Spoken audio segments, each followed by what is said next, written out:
तो मैंने सोचा जो पकड़े आरोपी हैं वो कहीं मिसगाइड नहीं कर दें एजेंसी को, SIT को। तो सब इंस्पेक्टर्स के ऐसे 250-300 के प्रमाण दे के आया हूँ जो और डमी है, बोगस है, ये ताकि ध्येयवाद को याद रखें, कर्मण्यवादी कर्म करते रहो, फल प्रभु के हाथ में। तो पाताल की पहली सिक्की पे 15 लोग मिल गए। कुछ शख्सियतें ऐसी होती है राजनीति में भी जो किसी पद की मोहताज नहीं होती, उनका कद ही उतना बड़ा होता है। उनमें से एक किरोड़ी लाल जी मीणा भी है, जो चाहे विपक्ष में हो चाहे सत्ता पक्ष में हो, अपनी राजनीति की पॉलिसीज़ को कभी चेंज नहीं करते। वो जिन लोगों के साथ खड़े होते हैं, निर्बलों के साथ खड़े होते हैं, पंक्ति में जो आखिरी होता है उसके साथ खड़े होते हैं, और जो गलत घट रहा होता है सत्ता में भी है तो उसे उसी तरह से उठाते हैं जिस तरह से विपक्ष में उठाते थे। आज ये एक बार फिर साबित हुआ है। सर, पुलिस जो नहीं कर पाती आप उससे पहले कर देते हैं, फुल इन्वेस्टिगेशन आपके पास होता है। एक बार फिर पेपर लीक के मामले में आपने बड़े दस्तावेज दिए हैं, बड़े सबूत दिए हैं।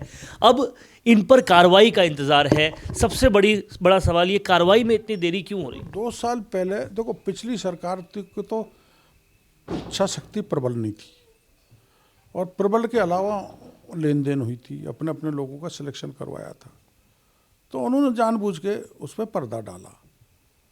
लेकिन सब इंस्पेक्टर की जब मैंने पत्रकार वार्ता की थी तो मैंने कहा था कि टॉपर है, इसकी जगह डमी आदमी बैठा है, फलाना बैठा है, और ये टॉपर गलत है। वो टॉपर कल पकड़ा गया, 14 लोग और पकड़े गए। तो मैंने सोचा जो पकड़े आरोपी हैं वो कहीं मिसगाइड नहीं कर दें एजेंसी को, SIT को। तो सब इंस्पेक्टर्स के ऐसे 250-300 के प्रमाण दे के आया हूँ जो और डमी हैं, बोगस हैं, जो निकलेंगे, जो गिरफ्तार होंगे। और बाकी के सबूत RAS के दे के आया, रीट के भी दे के आया, SOG के उन अधिकारियों के नाम भी बता के आया हूँ जिन्होंने पिछले कार्यकाल में निर्दोषों को फंसाया, दोषियों को बख्शा, अपने लोगों को पेपर पढ़ाया है। तो मेरी ये चिंता बढ़ गई थी कल से ही। तो मैं आज 2.5 घंटे करीबन वहाँ SOG में बैठा और पूरी टीम को सब मैंने जानकारी दी। जो एडहॉक चेयरमैन है वो ट्वीट कर दे प्रश्न को, और वह प्रश्न दूसरे दिन आ जाए, और वो प्रश्न की कीमत अंक है 10 नंबर, तो RS बन गया, अपने लोगों का RS बना दिया। तो पिछले राज में सरकार के लोग, नेतागण, अधिकारी, बोर्ड हो चाहे RPSC हो, वहाँ के चेयरमैन, अध्यक्ष ने मिल के, अब वो डोटासरा जी के 6 लोग आते तो कैसे बने?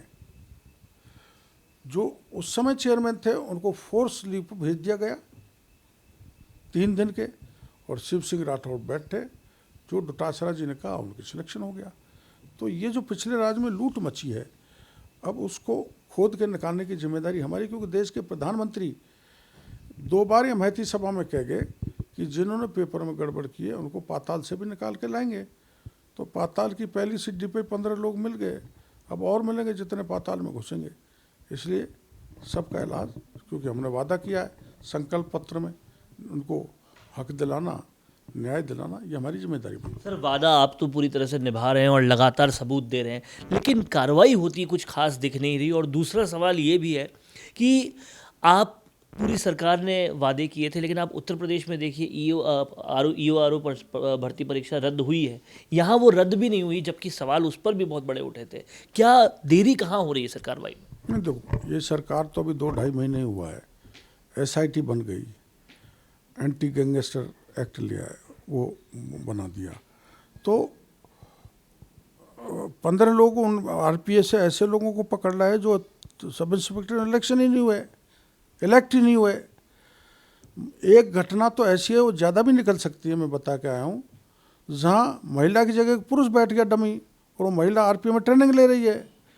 तो ये गंभीर लापरवाहियाँ हैं, ऐसा नहीं होना चाहिए। वो जांच एजेंसी को मैंने प्रमाण दिए हैं, तो ये बचने वाले नहीं है। टाइम तो लगेगा, क्योंकि पुराना मामला है, तो उसमें ढूंढने में, कागज़ से कागज़ मिलाने में, एविडेंस को जुटाने में समय लगता है, देरी हो सकती है, लेकिन अंधेर नहीं होगा। तो बचने वाले तो नहीं है, और जहां किरोड़ी लाल जी मीणा जैसे नेता हैं जो पूरी तरह से हर वो सबूत सामने से खोद खोद के निकाले, तो बचेंगे तो दूर दूर तक नहीं। दूसरा सवाल सर पॉलिटिकल है। लोकसभा में 15 से ज़्यादा टिकट, 15 टिकट जो है ऐलान हो गए हैं। कांग्रेस कहीं ना कहीं अब पूरी तरह से सोच रही है कि कौन से कैंडिडेट्स को निकालें। कहीं कहीं जगह थोड़े बहुत बगावत के सुर, राहुल कस्वा और बगावत के सुर भी देखने को मिल रहे हैं। क्या लगता है भाजपा से कितनी डरी हुई है कांग्रेस, और कांग्रेस के जो मूव्स हैं वो किस हद तक कामयाब होंगे? नहीं तो ऐसा है, कांग्रेस तो कहीं है ही नहीं। डर है तो जब जब कुछ हो। कई सीटें तो ऐसी जगह हमारे दौसा में कैंडिडेट नहीं है उनके पास, धौलपुर करौली में नहीं है, टोंक सवाई माधोपुर में नहीं है, अलवर में जोरदार कैंडिडेट नहीं है, जयपुर में बता दो आप कौन कैंडिडेट है, कैंडिडेट ही नहीं है। तो डर तो जब वो कुछ सामने कुछ दिखे, शेर के सामने तो बकरी भी नहीं दिखाई दे रही। तो हमारी पूरी तैयारी है, 25 सीट आएंगी, सबसे पहले 15 डिक्लेयर कर दी और 2-4-5 दिन में बाकी की हो जाएंगी।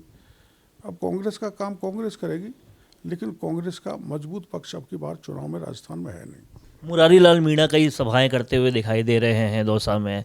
क्या लग रहा है आपको कि कुछ उनकी तरफ टिकट मिल सकता है? सभा तो कुछ दिन पहले महेंद्र मालवीय भी कर रहे थे, जो दौड़ के आ गए सभा को छोड़ के। और भी ऐसे मैं नाम नहीं बताना चाहता जो भारतीय जनता पार्टी में आ रहे हैं, भाग रहे हैं, पता ही नहीं लगेगा। एक आखिरी सवाल सर, मुख्यमंत्री ने राज्यपाल से मुलाकात कर ली, कैबिनेट फेरबदल जल्दी होने वाला है, और चंद्रराज्य सिंघवी से लेकर हर कोई जो सत्ता को समझ रहा है, देख रहा है, वो चाहता है कि आपका प्रमोशन हो, आपका एलिवेशन हो, आप डिप्टी चीफ मिनिस्टर बने। आपका क्या कहना है? देखो मेरी बात सुनो, मैं इन बातों में दिमाग नहीं लगाता। डिप्टी सीएम, सीएम, मंत्रालय कौन सा महत्वपूर्ण, मैं गीता के उस ध्येय वाक्य को याद रखता हूँ, कर्मण्यवादी कार्यसु माँ फलेसु कदाचन। कर्म करते रहो, फल प्रभु के हाथ में। अब कोई प्रमोशन डिमोशन ये सब कृति का खेल है, मैं उसमें नहीं जाना चाहता। आप लगाएं नहीं लगाएं, आपके समर्थक पूरे सोशल मीडिया पर हर जगह ये साफ साफ कहते हैं कि ईस्टर्न राजस्थान हमने भाजपा को किरोड़ी लाल जी की वजह से दिया। अगर भाजपा उनको सही पद नहीं देती तो फिर हम भाजपा के साथ नहीं रहेंगे। नहीं देखो ऐसा है, वो समर्थक कच्चे होंगे। राम सिंह कस्वा 2 बार MP रहे, उनके पिताजी 4 बार रहे, और वो विद्रोह का मार्ग पकड़े तो किसी तरह से उचित नहीं है। ठीक है, कोई कारण बना होगा, अभी उम्र बहुत है, लंबी रेस के घोड़े हैं, आगे सुधर जाएगा ढर्रा। मैं इसको उचित नहीं मानता, और हमारे समर्थक जो ऐसा प्रकट करते हैं, मैं उस विचार को भी उचित नहीं मानता। मैं मेरे लिए नहीं लड़ रहा हूँ, मेरा राष्ट्र मजबूत हो, मेरा समाज मजबूत हो, जिस सत्ता में हम बैठे हैं वहाँ गरीब को न्याय मिले, किसी का हक नहीं मारा जाए। तो हम तो जनता की सेवा के लिए बैठे हैं, हम राजनीति को धंधा बनाने के लिए नहीं आए। इसलिए समर्थक कुछ होंगे ऐसे इमोशनल जो ये बातें कह देते हैं, समझाने के बाद सब एक जगह आ जाएंगे। तो चाहे सत्ता की कुर्सी हो, चाहे उम्र का तकाजा हो, चाहे कुछ भी हो, हमेशा गरीब के साथ, पीड़ित के साथ किरोड़ी लाल जी खड़े रहे हैं। और आज भी उन्होंने ये साफ कर दिया, ना कोई प्रमोशन का मोह है, ना किसी चीज़ का, सिर्फ राष्ट्र को आगे बढ़ाना है। बहुत बहुत शुक्रिया सर हमसे बात करने के लिए। कैमरा पर्सन चेतन के साथ वरुण बंसाली, राजस्थान संवाद के लिए। शेयर मार्केट में प्रॉफिट बनाना मुश्किल लग रहा है और मन कर रहा है कि अब शेयर मार्केट का ये गेम पूरी तरह से छोड़ दिया जाए, तो रुकिए, एक्सपर्ट्स के साथ काम करोगे तो हमेशा प्रॉफिट बनाओगे। और इसीलिए अब शेयर मार्केट में काम करने के लिए ज्वाइन करें स्टॉक मार्केट सिग्नल एकेडमी। आज ही ज्वाइन करो stock market signal academy Telegram channel.